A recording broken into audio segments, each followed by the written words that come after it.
So, man, first of all, nice to meet you. Nice to meet you, bro. This is the youngest Amazon seller that I know. Yeah. That makes millions. And can you tell us about yourself, like briefly? When did you start e-com? In general, your entrepreneurship journey? So I started my entrepreneurship journey about 6 years ago, and that was selling sneakers, actually. I always just had a passion for shoes. Like, I saw Yeezys were coming out. I was like, okay, they're selling for about double the price. If I can get a few pairs, I can keep one for myself and make some extra money on them. So I did that in 2017. I was 12 years old. And I kind of just started. That's crazy. It was wild. I was just kind of like flipping my money, started with a few $100, and moving into like 2020 is when I started taking it a bit more seriously. Like I got my LLC set up, got some credit cards, stuff like that. And I was still doing sneakers at that time, just at a bigger scale, focusing on like online, getting as many pairs as possible. And in 2021, I was introduced by a few friends who are also doing sneakers into Amazon, and they showed me, okay, these shoes are selling 8,000 times a month on Amazon, and the platforms we were selling on StockX and Goat, they're only selling like 100 times. I was like, okay, we need to go where the volume is and move over to Amazon. So we did that in 2021 when I was 15. And from there, I just kind of jumped right into it. I already knew like good places to buy from and stuff like that from the sneaker days. So I was able to do like 100K my first month. I think I did over $1 million in under 4 months. That's crazy. Wild, yeah. What kind of margins was? It was like 12, 13% net. It was like, it's all right, it's all right. It was with clothing and shoes. With other categories, you could definitely get higher margins, but coming from the sneaker background, I just kind of knew what to buy already, so I could just hop right into it. Wow, man. And how was your family's reaction when you first got the 100K check? Oh, they were very, very happy. At first, they were definitely nervous when I was like putting money on credit cards, stuff like that, but they kind of saw it build over time, like from starting with a few, then like maybe 100, then thousands of shoes. Like they kind of saw it progress over like 4 to 5 years for them to be comfortable with that. You're talking about like a money that in 4 months, probably 99% of Americans would never be able to do that in their entire life. Like $1 million sales in 4 months. Yeah. That's why I was asking your family's reaction. It was I mean, probably crazy. I did a lot of volume with sneakers even before Amazon. Like I think I did probably like 400 or 500,000 revenue in December 2020. Wow. And that was before Amazon. Wow. Yeah, but that's when I realized I was like, okay, this industry is kind of slowing down. I need to move to something that's going to be better long term. Yeah, and how did you start getting to know people in the industry? That's a good question. So it was honestly just by making like a Twitter account and putting myself out there. I went to a sneaker store that was in my local area, and one of the employees there, he was pretty well connected on Twitter, and he just like, give me your phone. So I made a new Twitter account, and he just like took my phone and followed like 300 people. And some of those people who are people who I still talk to this day. And that was like 2018. So he kind of just like tossed me right into the industry, and I was able to make connections from there just by putting myself out there and sharing my story. Yeah, I asked this because like a lot of my students, they ask me like, okay, we're doing e-com, but we would like to connect with some people, would like to do some network. I love what you guys did like the past week. Yeah. The whole gathering was amazing. Yeah. I think those are important, like to connect with people in the industry. Definitely, big time. Yeah, and one of the best ways to do it, in my opinion, is if you're new on Twitter, just like post a video of you just saying like, I'm 20 years old, I'm from this city, like I've done this much in sales, and tag a bunch of the big accounts. They'll give you a follow, they'll retweet you, and you'll definitely have people looking to network and talk to you in the DMs. So start documenting the journey. Yep, right? Exactly. And just put your face out there. That's how people will trust you. What kind of sales are you doing right now? So we did 650K in December. We focus on a lot of seasonal products. So it's probably gonna be like 200 this month, just because we stopped buying in December, kind of just like chilled out after like December 15th. We're like, okay, we ran it up for the year, and now we're gonna chill for a little bit. And now I'm back to buying mode and trying to load up and start to get back to like 300-400K a month for February, March. Nice. And what kind of products do you sell right now? They're gonna ask this for sure. Some electronics, a lot of apparel, a good amount of groceries. So those are the main things that we're focusing on, apparel and electronics. Nice. What about school? Did you drop out? I did drop out. You did? Yes. Wow, man. That's balls right there. Yeah. I did drop out too when I was 20, 21, something like that. But then I went back to school, and now still finishing it. Really? It's my last semester, yeah. Hopefully. Oh, wow. What school are you going to?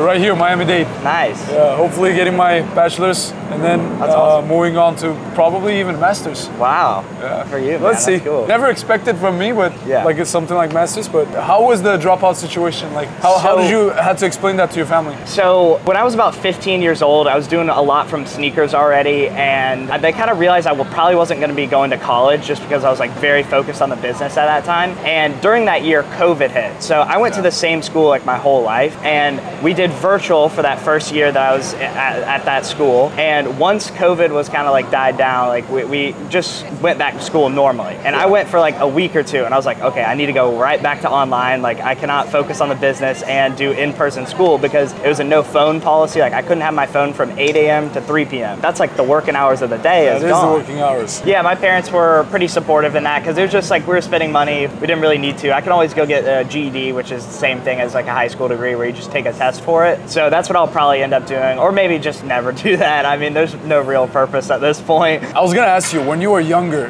what did you want it to be? But you started everything when you were like 12. So yeah, when I was like how very young can you be to even think about like being something? It's tough to say because when I started at 12, I did not envision that I would be doing this full time. Like I never really imagined that. Once it turned to like 2019, 2020, I was like, okay, I can definitely see myself doing that. When I was young, I was really into video games, stuff like that. So I probably wanted to like use a YouTuber. That's what I wanted to be when I was like 8 years old. And then once I kind of developed the passion for just like flipping products and selling stuff online, I was like, okay, this is what I want to do. Yeah. When you were starting out, did you buy a course? How did you like give a kickstart? So with sneakers, I didn't really have a course or anything. With Amazon, I actually paid a lot of money for an ungate method just to learn how to get ungated on Nike. Because back in the day, like 3 years ago, it was not common knowledge that you could just like go buy 10 quantity and like submit the invoice. And they basically just told us to buy 10 units on Eastbay or Foot Locker, and we paid $1,500 each, and it was 5 of us. So $7,500 just to learn how to get ungated on Nike. And then from there, we had no guidance at all. There weren't as many coaches as there are, like nowhere near as many coaches or guides or anything like that. It's so much easier now to just like jump right into it and learn from others' mistakes. But back then, I mean, it took me like